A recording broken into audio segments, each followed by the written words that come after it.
ಯಾವ ಶ್ರೀ ವಿಚಾರಸಾಗರ ಗ್ರಂಥದಲ್ಲಿ 7ನೇ ತರಂಗ, 7ನೇ ತರಂಗದಲ್ಲಿ ಗ್ರಂಥಕರ್ತರಾದ ಸಾಧು ಶ್ರೀ ನಿಶ್ಚಲದಾಸಜಿಯವರು ಏನು ತಿಳಿಸ್ತೇವಂತ ಪ್ರತಿಜ್ಞೆ ಮಾಡಿದ್ರಪ್ಪ ಅಂತ ಕೇಳಿದ್ರೆ, ಜೀವನ್ಮುಕ್ತಿ ವಿದೇಹ ಮುಕ್ತಿ ವರ್ಣನವನ್ನು ಮಾಡ್ತೇವಂತ ಪ್ರತಿಜ್ಞೆ ಮಾಡಿದರೆ, ಅದರಲ್ಲಿ ನಾವು ನಿನ್ನ ವಿಷಯ ಯಾವಲ್ಲಿ ನೋಡ್ಕೊಂಡ್ ಬಂದೇವಪ್ಪ ಅಂತ ಕೇಳಿದ್ರೆ ಎಷ್ಟು 478 ಅಂಕದಲ್ಲಿ ಯಾರೋ ಒಬ್ಬರು ಹೀಗೆ ಹೇಳುತ್ತಾರೆ. ಏನ್ ಹೇಳ್ತಾರಪ್ಪ ಅಂತ ಕೇಳಿದ್ರೆ, ಯಾವಾತನಿಗೆ ಯಾವ ಪದಾರ್ಥದಲ್ಲಿ ದೋಷ ದೃಷ್ಟಿ ಉಂಟಾಗಿದೆಯೋ ಅದರಲ್ಲಿ ಆ ಪುರುಷನು ಪ್ರವೃತ್ತಿ ಆಗುವುದಿಲ್ಲ.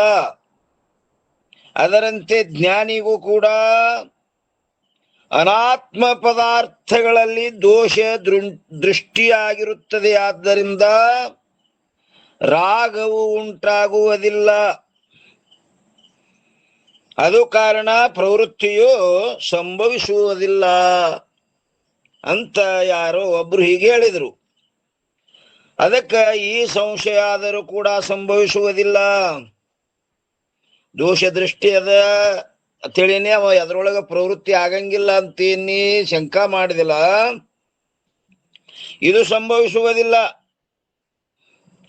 ಈ ಸಂಶಯ ಆದರೂ ಕೂಡ ಸಂಭವಿಸುವುದಿಲ್ಲ. ಯಾಕೆಂದರೆ ಯಾವ ರೋಗಿಯು ಅನ್ವಯ ವ್ಯತಿರೇಕದಿಂದ, ಅಂದ್ರೆ ಈ ಔಷಧ ತಗೊಂಡ್ರೆ ನನಗ ಗುಣ ಆಗ್ತದ, ಈ ಔಷಧ ತೋಳಿಲ್ಲ ಅಂದ್ರೆ ನನಗೆ ಮತ್ತಿಷ್ಟು ರೋಗ ಹೆಚ್ಚಾಗ್ತದ, ಅನ್ವಯ ವ್ಯತಿರೇಕದಿಂದ ಅಪತ್ಯ ಸೇವನದಲ್ಲಿ ದೋಷವನ್ನು ನಿಶ್ಚಯ ಮಾಡಿದ್ದರು, ಇದು ಅಪತ್ಯ ಸೇವನೆ ಮಾಡದಂದ್ರೆ ನನಗ ಮತ್ತಿಷ್ಟು ರೋಗ ಹೆಚ್ಚಾಗ್ತದೆ ಅಂತೇಳಿ ಅದರಲ್ಲಿ ದೋಷ ನಿಶ್ಚಯ ಮಾಡಿದ್ದರೂ ಕೂಡ ಆ ರೋಗಿಯು ಪ್ರಾರಬ್ಧ ಬಲದಿಂದ ಇದು ತಿನ್ನಬಾರದು, ತಿಂದ್ರೆ ನನಗೆ ರೋಗ ಮತ್ತೆ ಹೆಚ್ಚಾಗ್ತದೆ ಅನ್ನೋದು ಗೊತ್ತದೆ.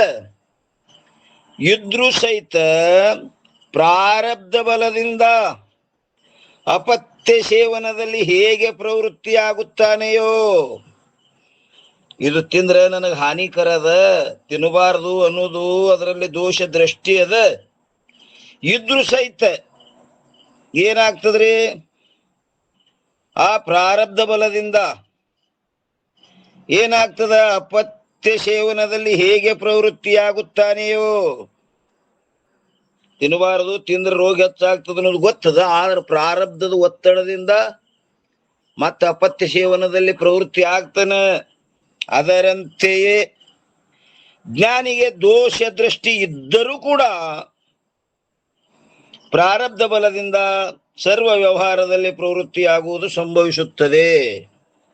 ದೋಷ ದೃಷ್ಟಿ ಇದ್ರೂ ಸಹಿತ ಏನು ಪ್ರಾರಬ್ಧದಲ್ಲ, ಆ ಪ್ರಾರಬ್ಧ ಬಲದಿಂದ ಏನಾಗ್ತದ, ಸರ್ವ ವ್ಯವಹಾರದಲ್ಲಿ ಪ್ರವೃತ್ತಿಯಾಗುವುದು ಸಂಭವಿಸುತ್ತದೆ. ಈ ರೀತಿ ಇರುವುದರಿಂದ ಜ್ಞಾನಿಯ ವ್ಯವಹಾರದಲ್ಲಿ ನೇಮವಿರುವುದಿಲ್ಲ. ಈ ರೀತಿ ಇರುವುದರಿಂದ ಎಲ್ಲಿ ಜ್ಞಾನಿಯ ವ್ಯವಹಾರದಲ್ಲಿ ನೇಮವಿರುವುದಿಲ್ಲ ಅನ್ನೋದ್ರ ಮ್ಯಾಗ 506 ಒಂದು ಟಿಪ್ಪಣಿ ಅದ ನೋಡ್ರಿ. ಏನ್ ಹೇಳ್ತಾರ 506 ಪಂಡಿತ್ ಪೀತಾಂಬರಜಿ ಅವರು? ಇಲ್ಲಿ ಅಭಿಪ್ರಾಯವು ಈ ಪ್ರಕಾರವಿರುತ್ತದೆ. ಅಭಿಪ್ರಾಯ ಅಂದ್ರೇನ್ರಿ?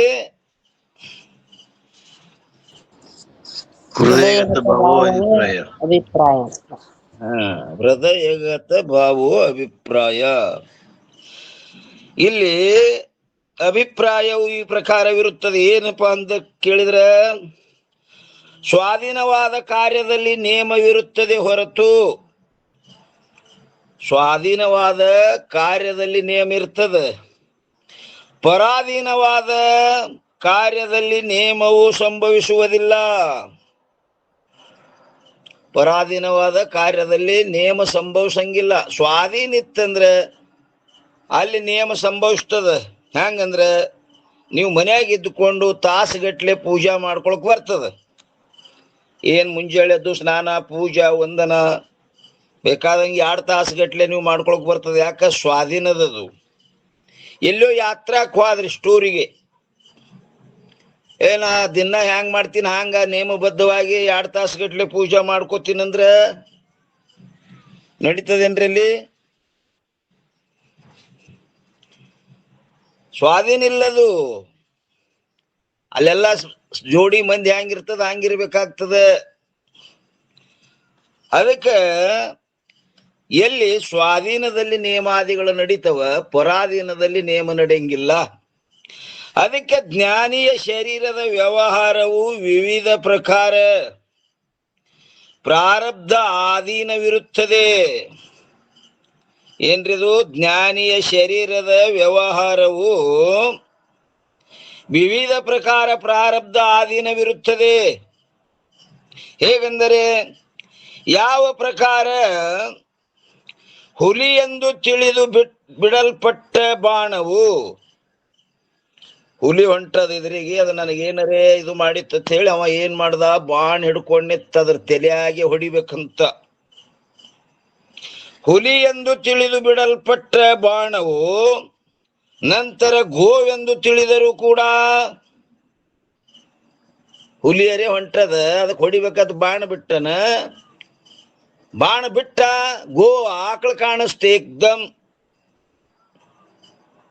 ಅದರ ವಧೆಯು ವೇಗದ ಆಧೀನವಾಗಿರುವಂತೆ, ಅದು ಬಡಿಯೋದದು ಎದ್ರಪ್ಪ? ಯೋಗದ ಅಧೀನದ. ನಿನ್ನ ಕೈಯಾಗಿಲ್ಲದು, ಈಗ ನಿನ್ನ ಕೈಯಿಂದ ಹೋಗ್ಯದದು. ಹಾಗೆ ಜ್ಞಾನಿಯ ದೇಹದ ವ್ಯವಹಾರವು ಪ್ರಾರಬ್ಧ ಆಧೀನವಾಗಿರುವುದರಿಂದ, ಆ ಜ್ಞಾನಿಯ ದೇಹದ ವ್ಯವಹಾರ ಎಲ್ಲ ಎಲ್ಲದ? ಪ್ರಾರಬ್ಧ ಆಧೀನದದು. ಅದು ನೇಮವು ಸಂಭವಿಸುವುದಿಲ್ಲ. ಅಲ್ಲಿ ಗೋ ಅಂತ ಹುಲಿ ಅಂತ ಬಾಣ ಬಿಟ್ಟನ, ಗೋ ಬತ್ತಂದ್ರ ಅಂದ್ರೆ ಅಲ್ಲಿ ಇಲ್ಲ ಪೇ ಇಲ್ಲಲ್ಲಿ. ಅದು ನಿನ್ನ ಆಧೀನ ಇಲ್ಲ, ಯೋಗದ ಆಧೀನದ. ಎಲ್ಲಿ ಹೋಗಿ ಬಡಿಬೇಕು ಅಲ್ಲಿ ಬಡದೇ ಬಿಡುವುದು.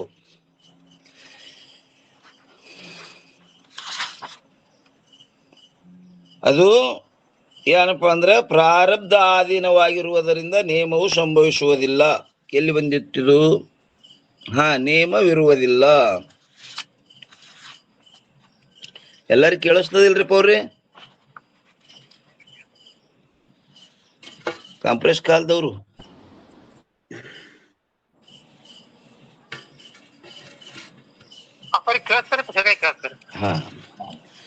ನೋಡ್ರಿ. ನಂತರ ಈ ಪಕ್ಷವನ್ನು ಎಲ್ಲಿ ಬರುತ್ತೆ?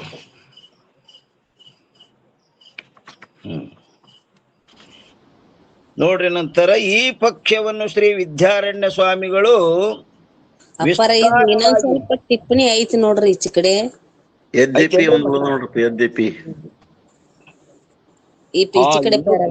ಟಿಪ್ಪಣಿ ಐತಿ ನೋಡ್ರಿ ಇಲ್ಲಿ. ಇನ್ನು ಟಿಪ್ಪಣಿ ಅದ ರೀ. ಎಷ್ಟು? 506. ಇಲ್ಲಿ ಯದ್ಯಪತ್ತನ್ರಿ ಏನಂತನ್ರಿ, ರಾಗಾದಿ ವಾಸನೆಗಳನ್ನು ನಿಗ್ರಹಿಸಿಕೊಂಡ ಸ್ವಾಧೀನ ಚಿತ್ತವುಳ್ಳವರಾದ ಕೆಲವು ಜ್ಞಾನಿಗಳು ಏನ್ ಮಾಡ್ಯಾರವರು? ರಾಗಾದಿ ವಾಸನೆಗಳನ್ನು ನಿಗ್ರಹಿಸಿಕೊಂಡು ಸ್ವಾಧೀನ ಚಿತ್ತವುಳ್ಳವರಾದ ಕೆಲವು ಜ್ಞಾನಿಗಳು ಮಂದ ಅಥವಾ ತೀವ್ರ ಪ್ರಾರಬ್ಧದ ಫಲರೂಪವಾದ ಶರೀರದ ವ್ಯವಹಾರಗಳನ್ನು ನೇಮದಲ್ಲಿಯೇ ಇಟ್ಟುಕೊಂಡಿರುತ್ತಾರಲ್ಲ. ಅವ್ರು ಮಾಡ್ಕೊಂಡಾರಲ್ರಿ, ಅವರು ಜ್ಞಾನಿಗಳು ಆ ಮಂದ ತೀವ್ರ ಪ್ರಾರಬ್ಧವನ್ನು ನಿವಾರಣೆ ಮಾಡಿಕೊಂಡು ಅವರು ವ್ಯವಹಾರಗಳನ್ನು ನೇಮದಲ್ಲಿಯೇ ಇಟ್ಟುಕೊಂಡಿರುತ್ತಾರಲ್ಲ. ನೀವ್ ಹ್ಯಾಂಗ ಅದಕ್ಕೆ ನೇಮ ಇಲ್ಲ ಅಂತೀರಿ? ಜ್ಞಾನಿಯ ಶರೀರದಲ್ಲಿ ನೇಮ ಹ್ಯಾಂಗಿಲ್ಲ ಅಂತೀರಿ? ಅವ್ರ ನೇಮದಾಗ ಇಟ್ಕೊಂಡಾರ, ಅದು ಮುರಿದು ಅದೇನ್ರಿ ಮಾಡ್ತಿತ್ತಂದ್ರ ಅದು ಅಲ್ಲಂತ ಅದಕ್ಕೆ ಬುದ್ಧಿ ಹೇಳಿ ಅದಕ್ಕೆ ಮತ್ತ ಸ್ವಾಧೀನದಲ್ಲಿ ಇಟ್ಕೊಂಡಾರಲ್ಲ ಅಂದವ. ಯಾರು? ಯದ್ಯಪಿಗಾರ, ಸಂಶಯಕಾರ. ಅದಕ್ಕೆ ತಥಾಪಿ ಹೇಳ್ತಾರ, ತೀವ್ರತರ ಪ್ರಾರಬ್ಧದ ಫಲರೂಪವಾದ ಅವು ಮಂದ ತೀವ್ರ ಕಳ್ಕೊಳಕ್ ಬತ್ತು. ಏನೈತ್ರಿಮ್ಮ? ಹೇಳ್ರಿ ಹೇಳ್ರಮ್ಮ. ಕೇಳಿಸ್ತದಿಲ್ರಿ? ಹ್ಮ್.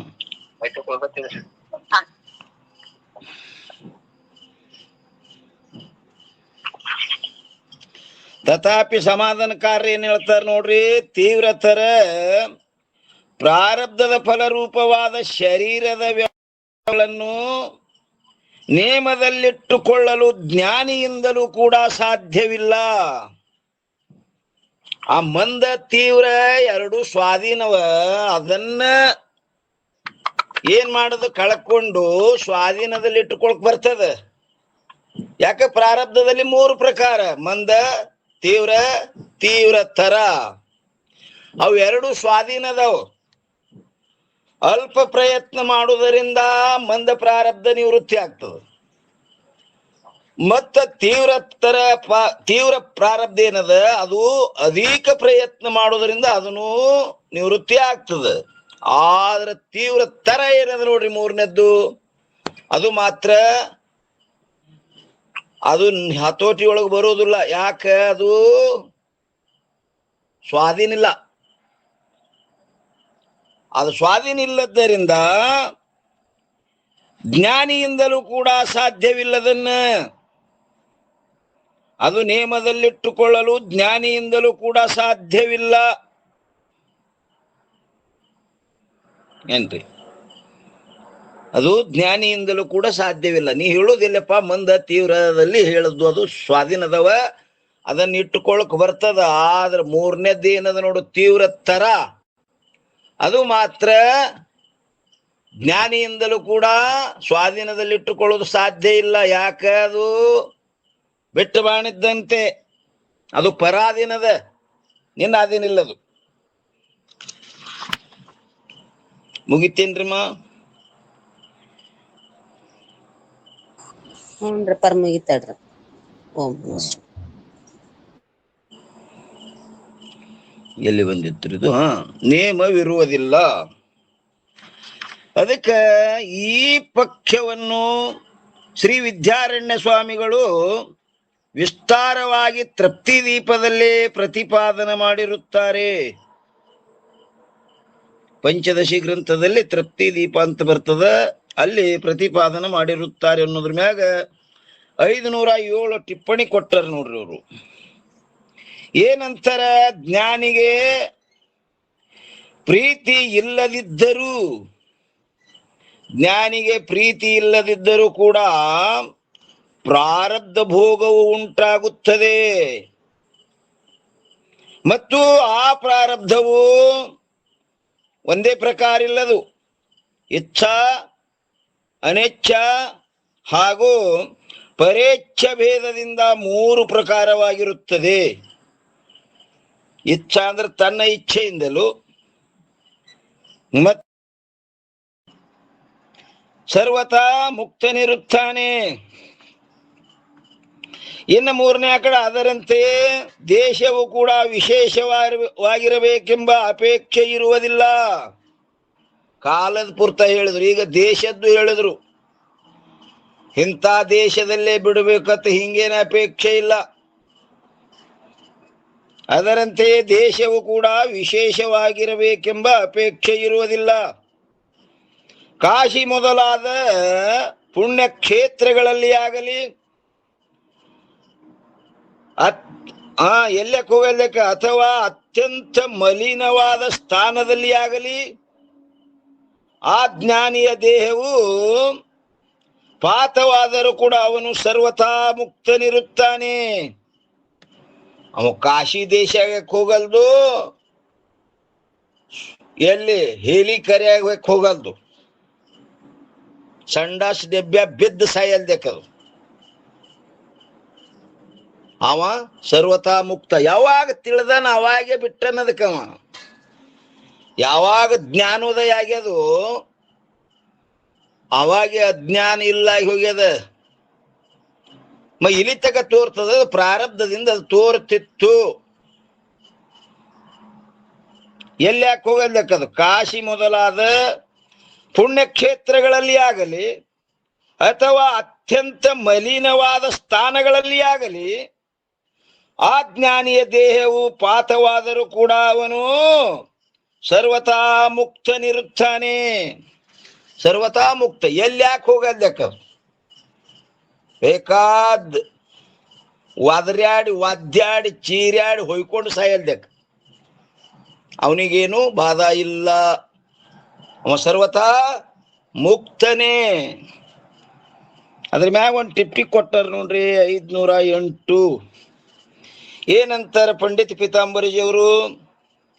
ಇಲ್ಲಿ ಈ ವೇದಾಂತ ಸಾಂಪ್ರದಾಯಿಕವಾದ ಒಂದು ವಚನವಿರುತ್ತದೆ. ಏನದ ವಚನ? ಶ್ಲೋಕ ಅಂದ್ರ ದೇಹ ಪತತ್ವಾ ಕಾಶಾಂ ಸ್ವಪತಚ್ಛ ಗ್ರಹೇಂಥವಾ ಜ್ಞಾನ ಸಂಪ್ರಾಪ್ತೆ ಸಮಯೇ ಸರ್ವಥಾ ಮುಕ್ತ ಏವ ಸಹ. ಅದರ ಅರ್ಥ ಏನದಪ್ಪ ಅಂತ ಕೇಳಸ್ಯಾರ್ಥ, ಜ್ಞಾನಿಯ ದೇಹವು ಕಾಶಿಯಲ್ಲಿಯೇ ಬೀಳಲಿ.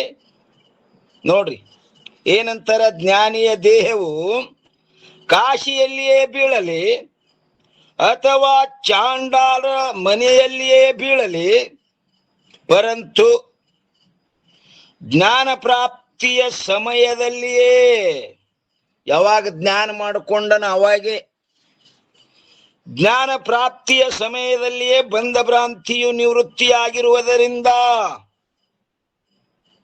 ಯಾವಾಗ ಜ್ಞಾನೋದಯ ಆದಾಗೆ ಬಂಧ ಭ್ರಾಂತಿ ಏನಾಗ್ಯದ? ನಿವೃತ್ತಿಯಾಗಿ ಹೋಗ್ಯದ. ಆ ಜ್ಞಾನಿಯು ಸರ್ವತಾ ಸರ್ವ ಪ್ರಕಾರದಿಂದ ಮುಕ್ತನೇ ಇರುತ್ತಾನೆ. ಈಗ ಇದೆಲ್ಲಕ್ಕೆ ಬೀಳಲ್ದಕ್ಕೆ ಶರೀರ ಯಾವಾಗ ಜ್ಞಾನೋದಯ ಆಗ್ಯದ ಅವಾಗೆ ಬಿಟ್ಟ ನಾವು ಅದಕ್ಕೆ. ಮತ್ ತೋರ್ತಿತ್ತ ಮತ್ತ ತೋರ್ಬಾರದ್ ನೇಮಿಲ್ಲ, ತೋರ್ತದಂಗದು. ಅದಕ್ಕೆ ಶರೀರ ಯಾವಾಗ ಬಿಟ್ಟನವ? ಈಗ ಬಿಟ್ಟಿಲ್ಲ, ಯಾವಾಗ ಜ್ಞಾನೋದಯ ಆಗ್ಯದ ನೋಡು.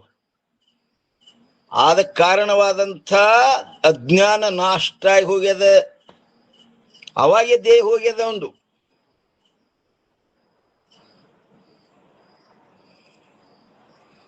ಯಾವಾಗ ಇದು ನಾ ಅಲ್ಲ, ಇದು ನಂದು ಅಲ್ಲ, ನಾನು ಅಲ್ಲ, ನಂದು ಅಲ್ಲ ಅಂತ ಯಾವಾಗ ನಿಶ್ಚಯ ಆಗ್ಯದ ಅವಾಗೇ ಹೋಗ್ಯದದು.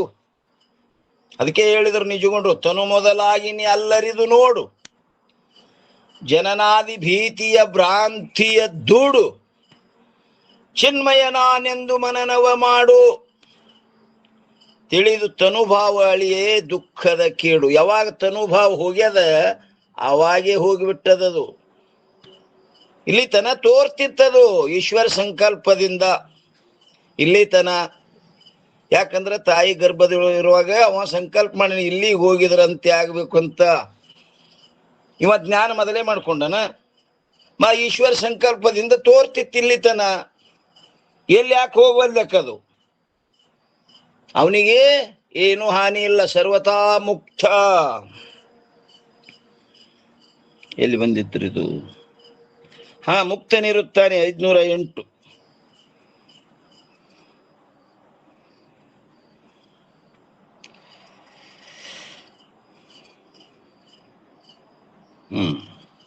ಇನ್ನು 4ನೇ ಆಕಡ ನೋಡ್ರಿ.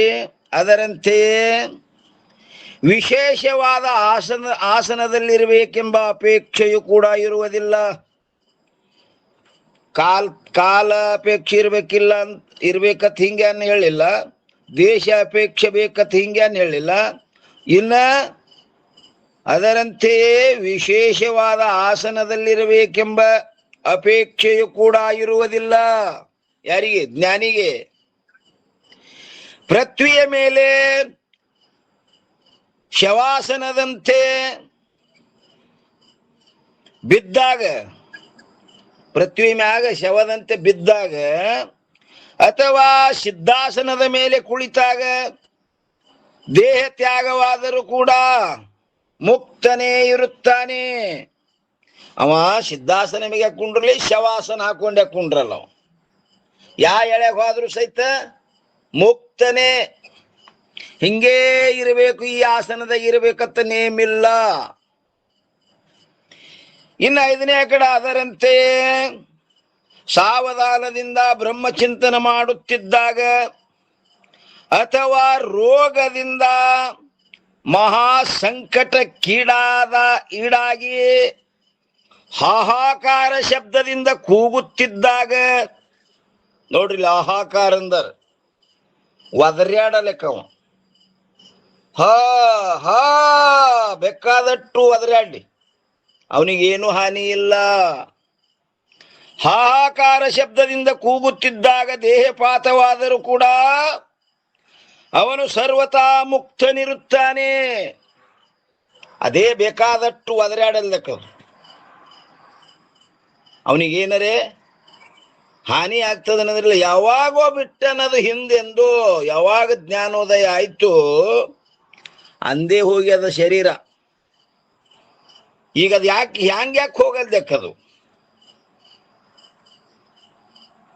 ಅವ ಹೆಂಗ್ರಿ ಶಬ್ದದಿಂದ ಕೂಗುತ್ತಿದ್ದ, ಹಾಹಾಕಾರ ಶಬ್ದದಿಂದ ಕೂಗುತ್ತಿದ್ದಾಗ ದೇಹಪಾತವಾದರೂ ಕೂಡ ಅವನು ಸರ್ವತಾ ಮುಕ್ತನಿರುತ್ತಾನೆ. ಯಾಕೆಂದರೆ ಯಾವ ಕಾಲದಲ್ಲಿ ಜ್ಞಾನದಿಂದ ಅಜ್ಞಾನವು ನಿವೃತ್ತಿಯಾಗಿ, ಯಾವಾಗ ಜ್ಞಾನದಿಂದ ಅಜ್ಞಾನ ನಿವೃತ್ತಿಯಾಗಿರುವುದೋ ಅದೇ ಕಾಲದಲ್ಲಿಯೇ ಜ್ಞಾನಿಯು ಮುಕ್ತನಾಗಿರುತ್ತಾನೆ. ಇಂದು ಮುಕ್ತ ಅಲ್ಲವ. ಯಾವಾಗ ಅಜ್ಞಾನ ಹೋಗ್ಯಾದ, ಜ್ಞಾನೋದಯ ಆಗ್ಯದ, ಅವಾಗೇ ಮುಕ್ತದನವ. ಇಲ್ಲಿ 591 ಟಿಪ್ಪಣಿ ಕೊಟ್ಟಾರ ನೋಡ್ರಿ. ಏನಂತಾರ? ಇದೇ ಅರ್ಥವನ್ನು ಶ್ರೀ ವಿದ್ಯಾರಣ್ಯ ಸ್ವಾಮಿಗಳಾದರೂ ಕೂಡ ಪಂಚದಶಿಯ ಭೂತ ವಿವೇಕವೆಂಬ ಪ್ರಕರಣದ ಕೊನೆಯಲ್ಲಿ ಬರೆದಿರುತ್ತಾರೆ. ಅಲ್ಲಿ ನೋಡ್ಕೋರಿ, ನಿಮಗಿನ್ನೂ ವಿಸ್ತಾರದ. ಯಾಕಂದ್ರೆ ಪಂಡಿತ್ ಪೀತಾಂಬರಜಿ ಅವರೇ ಅದೆಲ್ಲ ಅಲ್ಲಿ ಟಿಪ್ಪಣಿ ಬರ್ದಾರ, ಅಲ್ಲಿ ನೋಡ್ಕೋರಿ.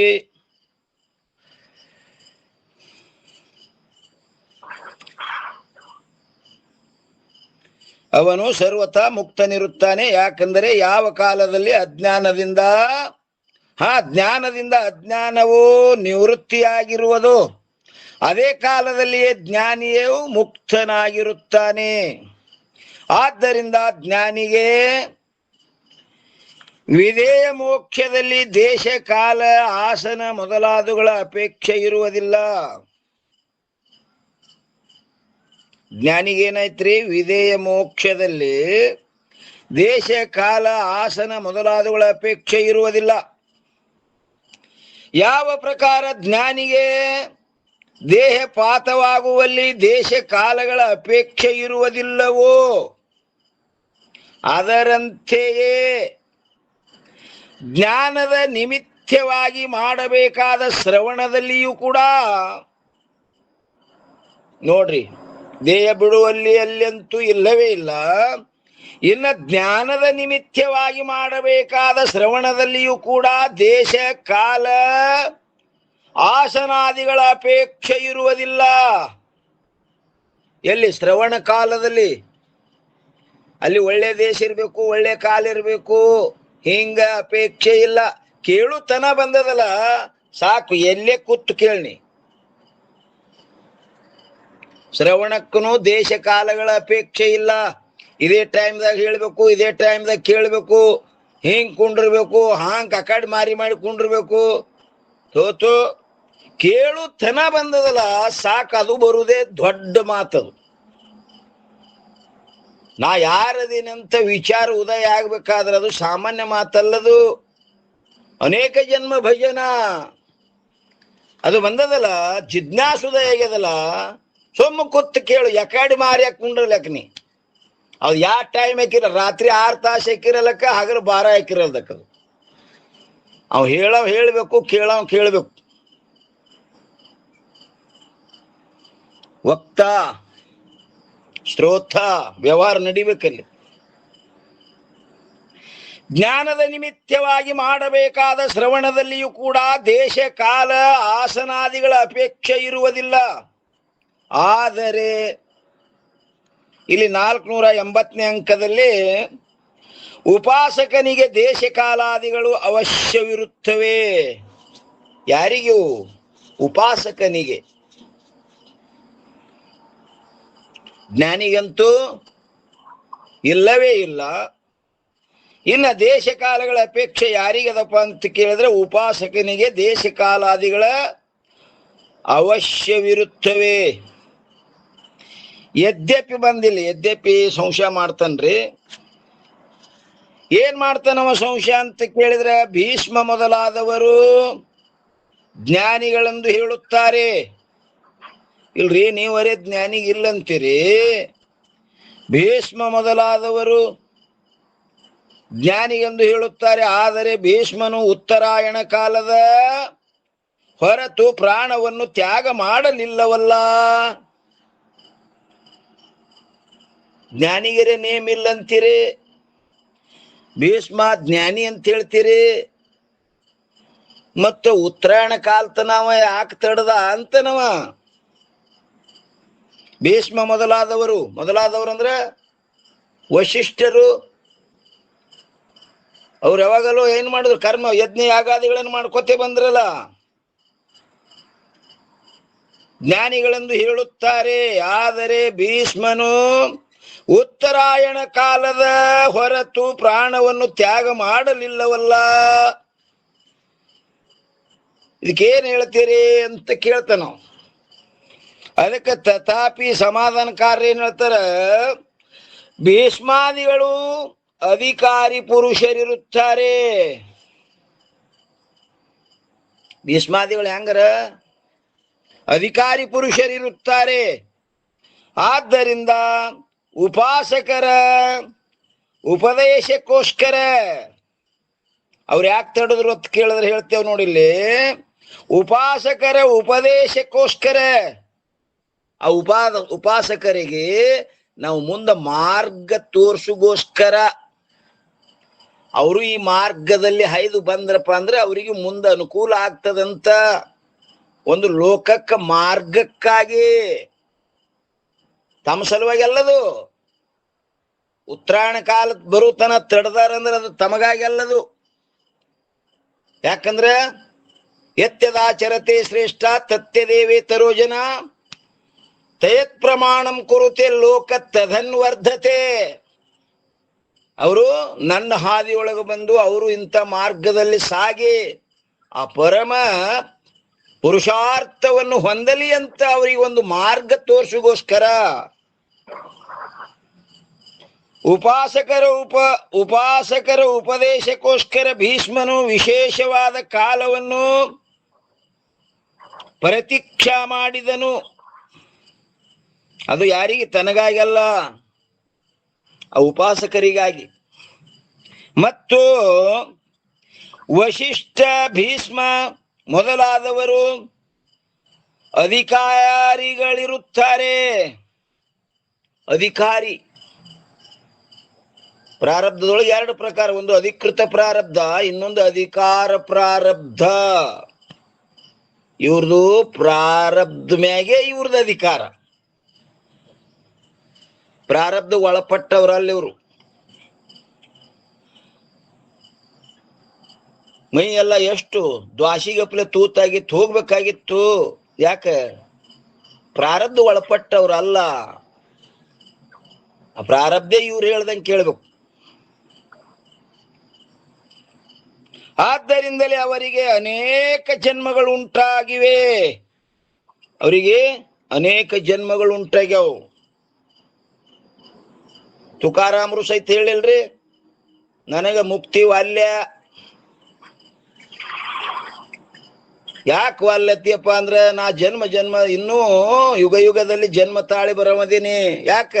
ಲೋಕಕ್ಕ ಒಂದು ಮಾರ್ಗ, ಅವರಿಗೆ ಮಾರ್ಗ ಸೂಚಿಸುವುದಗೋಸ್ಕರ. ಯಾಕ? ಅಧಿಕಾರ ಪ್ರಾರಬ್ಧ.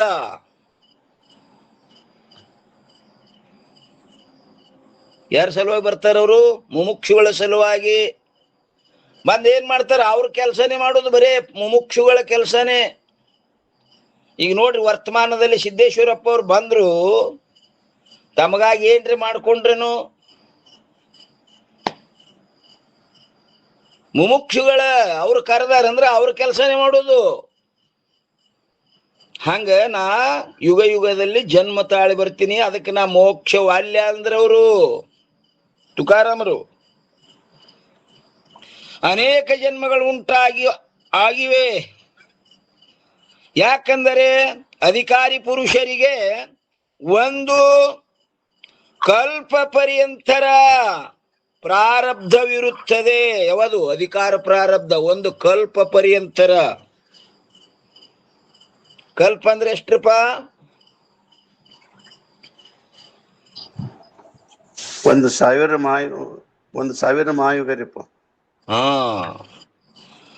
ಈ 4 ಯುಗಗಳನ್ನು ಒಂದು ಚಕ್ರ ತಿರುವುದಾಗ ಒಂದು ಏನಾಗ್ತದ? ಮಹಾಯುಗ ಆಗ್ತದ. ಅಂತ ಮಹಾಯುಗಗಳು 1,000 ಸಲ ತಿರುಗದಾಗ ಒಂದು ಕಲ್ಪ ಅಂತ ಗಣನೆ ಮಾಡಿರ. ಅದಕ್ಕೆ ಏನ್ರಿ? ಯಾಕಂದರೆ ಅಧಿಕಾರಿ ಪುರುಷರಿಗೆ ಒಂದು ಕಲ್ಪ ಪರ್ಯಂತರ ಪ್ರಾರಬ್ಧವಿರುತ್ತದೆ. ಅವರಿಗೆ ಒಂದು ಕಲ್ಪವು ಅಂತ್ಯವಾಗಲಾರದ ಹೊರತು ವಿಧೇಯ ಮೋಕ್ಷವಾಗುವುದಿಲ್ಲ. ಒಂದು ಕಲ್ಪ ಅಂತ್ಯ ಆಗುತನ ಅವರಿಗೆ ವಿಧೇಯ ಮೋಕ್ಷ ಆಗುವುದಿಲ್ಲ. ಅವರ ಡ್ಯೂಟಿ ಯುಗ ಯುಗದಲ್ಲಿ ಜನ್ಮ ತಾಳಿ ಬರುದು, ಉಪದೇಶ ಮಾಡುದು, ಮತ್ತೆ ಹೋಗುದು, ಮತ್ತೆ ಬರುದು. ಎಲ್ಲಿತನ? ಒಂದು ಕಲ್ಪ ಪರ್ಯಂತರ. ಯಾಕ? ಲೋಕಕ್ಕೆ ಮಾರ್ಗ ಉಪದೇಶ ಮಾಡವ್ರು ಯಾರು? ಜೀವನ್ಮುಕ್ತ. ಜೀವನ್ಮುಕ್ತನಲ್ಲಿ ಈ ಉಪದೇಶದ ವ್ಯವಹಾರದ ಮುಮುಕ್ಷುಗಳ ಉದ್ಧಾರ.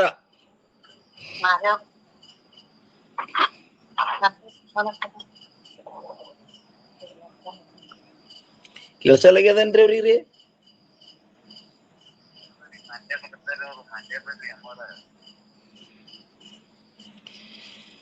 ಮತ್ತು ಆ ಕಲ್ಪದ ಮಧ್ಯದಲ್ಲಿ ಅವರಿಗೆ ಇಚ್ಛಾಬಲದಿಂದ ಅನೇಕ ಶರೀರಗಳುಂಟಾಗುತ್ತವೆ.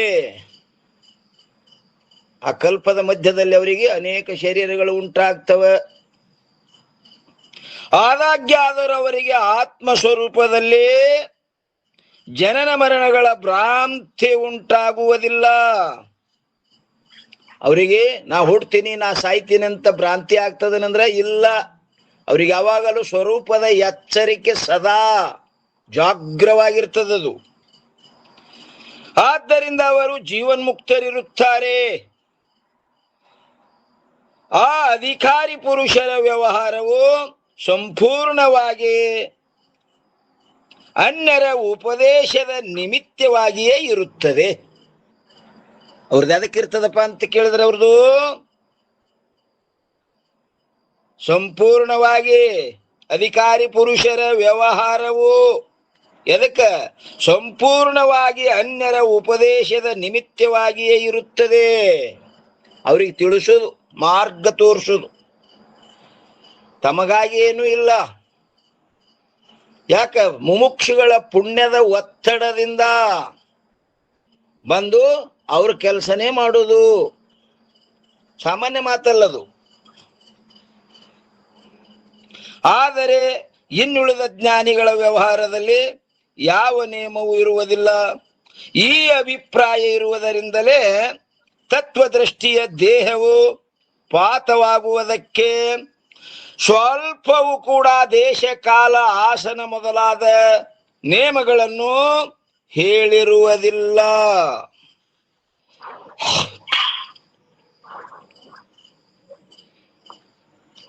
ಇನ್ನ 481ನೇ ಅಂಕದಲ್ಲಿ ದೇಶ ಕಾಲಾದಿಗಳ ಅಪೇಕ್ಷಾ ಸಹಿತ ಅದೃಷ್ಟಿಯ ದೇಹಪಾತವು ಉತ್ತಮಾಧಿಕಾರಿಯಾದ ತತ್ವದೃಷ್ಟಿಗೆ ದೇಶ ಕಾಲಗಳ ಅಪೇಕ್ಷೆ ಇಲ್ಲ. ಆದ್ರೆ ಇಲ್ಲಿ ಮಧ್ಯಮಾಧಿಕಾರಿ ಏನದ ನೋಡ್ರಿ, ಉಪಾಸಕ. ದೇಶ ಕಾಲಾದಿಗಳ ಅಪೇಕ್ಷೆ ಸಹಿತ ಅದೃಷ್ಟಿಯ ದೇಹಪಾತ. ಯಾಕಂದ್ರೆ ಅವನಿಗೆ ಲಯ ಚಿಂತನ ಮಾರ್ಗ ಹೇಳಿದ್ರು, ತತ್ವ ಅವನಿಗೆ ತಿಳಿಲಿಲ್ಲ. ಅದಕ್ಕೆ ಒಂದು ಇಲ್ಲಿ ದೇಹಪಾತ ಆಗ್ಬೇಕಾದ್ರೆ ದೇಶ ಕಾಲಾದಿಗಳ ಅಪೇಕ್ಷಾ ಬೇಕಾಗ್ತದ ಅವನಿಗೆ. ದೋಹ ನೋಡ್ರಿ 18 ಏನಂತಾರ, ದೋಜೋ ಶಿಷ್ಯ ಅದೃಷ್ಟತೆ ಗಂಗಾ ತಟ ಶುಭ ತಾನ ದೇಶ ಏಕಾಂತ ಪವಿತ್ರ ಅತಿ ಕಯೋ ಬ್ರಹ್ಮಕೋ ಧ್ಯಾನ. ಈ 18ನೇ ದೋಹದ ಅರ್ಥ ಏನ್ ಹೇಳ್ತಾರಪ್ಪ ಅಂತ ಕೇಳಿದ್ರೆ, ದೋಜೋ ಶಿಷ್ಯ ಅಂದ್ರೆ ಯಾವ 2ನೆಯ ಶಿಷ್ಯನಾದ ಅದೃಷ್ಟಿ ಇರುವನು ಅವನು ಶುಭತಾನ ಅಂದ್ರೆ ಶುಭ ಸ್ಥಾನವಾದ ಗಂಗಾ ನದಿಯ ತೀರದಲ್ಲಿ ಅತಿ ಅಂದ್ರೆ ಅತ್ಯಂತ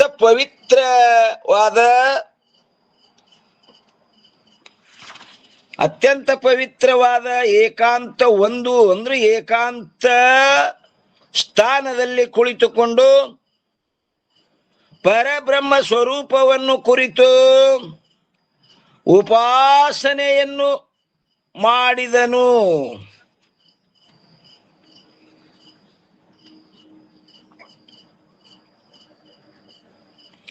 ಇನ್ನು 19ನೇ ದುವ ಏನ್ ಹೇಳ್ತಾರ ನೋಡ್ರಿ, ಸ್ವಾಸ್ಥಿರತಿ. ಓಂ ನಮಃ ಶಿವ ಅಪ್ಪಾಜಿ. ಹೇಳ್ರಿಮ್ಮ. ಇದು ಉತ್ತಮ ಅಧಿಕಾರಿ. ಇದು ಮತ್ತೊಂದ್ಸಲ ಹೇಳ್ರಿ. ಯಾವದ್ರಿ? ಈಗ ನೀವು ಹೇಳಿದ್ ಅದೇ ಉತ್ತಮ ಅಧಿಕಾರಿಗೆ ದೇಶ ಕಾಲ ಯಾವ ಆಸನಗಳ ಅಪೇಕ್ಷೆ ಇಲ್ಲ ಅವನಿಗೆ. ಇಂಥ ಉತ್ತಮ ದೇಶ ಅಂದ್ರೆ ಕಾಶಿಯಲ್ಲೇ ದೇಹ ಬಿಡಬೇಕು, ಮತ್ತ ಕಾಲ ಅಂದ್ರೆ ಶ್ರಾವಣದಲ್ಲೇ ಬಿಡಬೇಕು, ಶಿವರಾತ್ರಿ ಕಾಲದಲ್ಲೇ ಬಿಡಬೇಕು. ಹಿಂಗ ಒಳ್ಳೆ ಮುಂಜಾನೆ ಆಳ್ಯಾಗ ಟೈಮ್ ಚಲೋ ಟೈಮ್ದಾಗ ಬಿಡಬೇಕು. ಹಿಂಗ ಏನ್ ಪಂಚಕಾದ ಬಂದೇಳ ಬಿಡಬಾರ್ದು. ಹಿಂಗ ಯಾವ ನೇಮ್ ಇಲ್ಲ ಅವನಿಗೆ. ಯಾರಿಗೆ? ಉತ್ತಮ ಅಧಿಕಾರಿಗೆ. ಜ್ಞಾನಿ ಪುರುಷನಿಗೆ ದೇಶ ಕಾಲಗಳ ಅಪೇಕ್ಷೆ ಇಲ್ಲ. ಎಲ್ಯಾಕ ಸಾಯದ್ದಕ್ಕ ಅದು ಕಾಶಿಯಾಗ ಕ್ಷಯ ಎಲ್ದು, ಇಲ್ಲಿ ಹೊಲಿಗೆರೆಯಾಗ ಕ್ಷಯ ಎಲ್ದು, ಹೇಲಿಕರಿಯಾಗ ಬಿದ್ದು.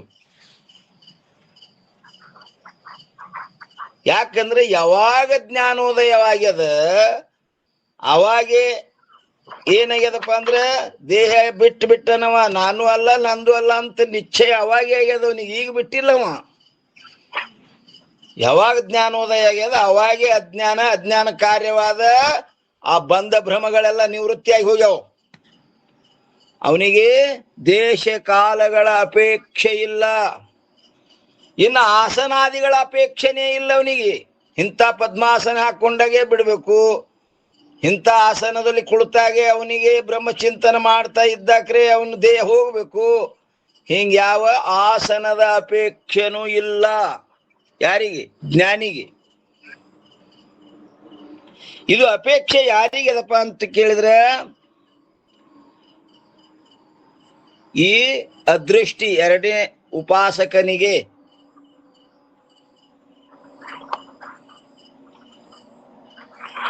ಎರಡನೇ ಅಧಿಕಾರಿ ಯಾವದನ್ ನೋಡ್ರಿ, ಅದೃಷ್ಟಿ.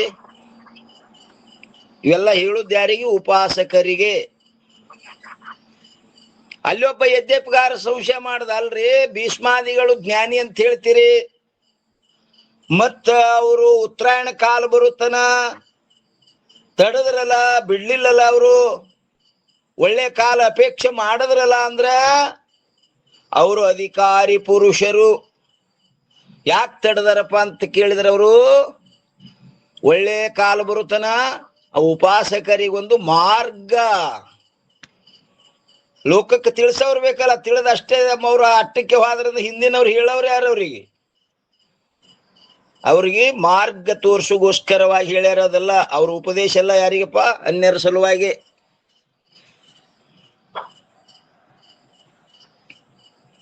ಏನಂತೀರಿ ಅಮ್ಮವ್ರ?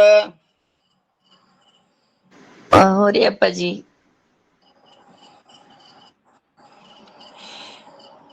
ಇವೆಲ್ಲ ದೇಶ ಕಾಲಾದಿಗಳ ಅಪೇಕ್ಷಾ ಸಹಿತ ಅದೃಷ್ಟಿಯ ದೇಹಪಾತ. ಇವು ಯಾರಿಗೆ ಬೇಕಾದಪ್ಪ ಅಂದ್ರೆ ಉಪಾಸಕನಿಗೆ ಬೇಕಾದು, ಜ್ಞಾನಿಗಂತೂ ಅಲ್ಲವೇ ಅಲ್ಲ.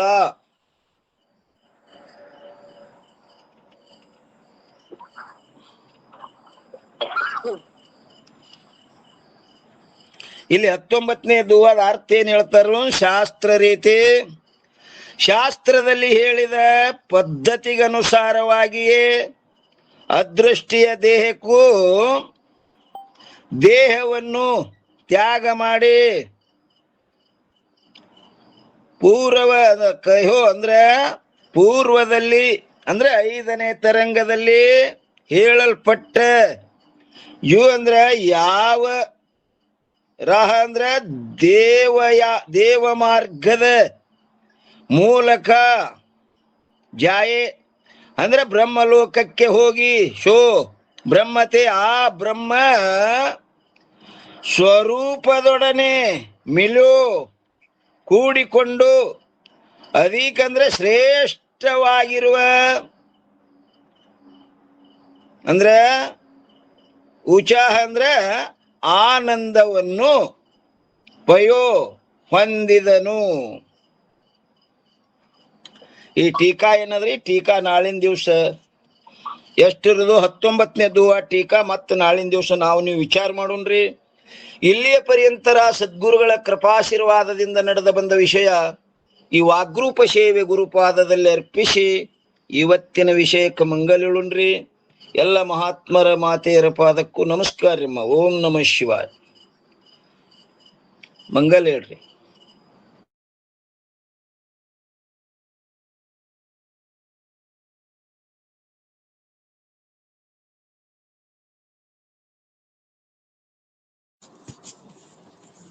ಪೂಜ್ಯ ಅಪ್ಪಾಜಿಯವ್ರ ಪಾದಗಳಿಗೆ ನಮಸ್ಕಾರ ಮಾಡಿ, ಎಲ್ಲರಿಗೂ ನಮಸ್ಕಾರ ಮಾಡಿ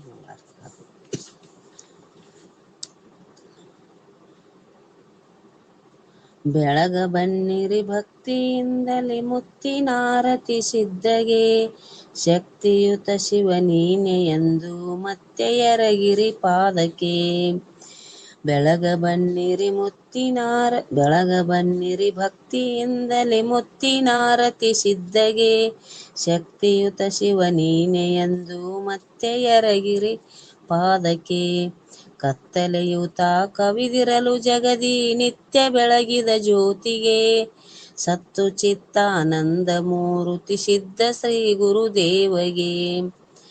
ಮುದ್ದು ಮಕ್ಕಳ ಮಾತೆಯಂತೆ ಸಾಕಿ ಸಲುಹಿದ ಮುಮುಕ್ಷುಗೆ, ಮುದ್ದು ಮಕ್ಕಳ ಮಾತೆಯಂತೆ ಸಾಕಿ ಸಲುಹಿದ ಮುಮುಕ್ಷುಗೆ, ಸಾಕ್ಷಿ ನೀನೆಂದೊರೆದು ಅವರಿಗೆ ಮೋಕ್ಷ ನೀಡಿದ ತಾತಗೆ.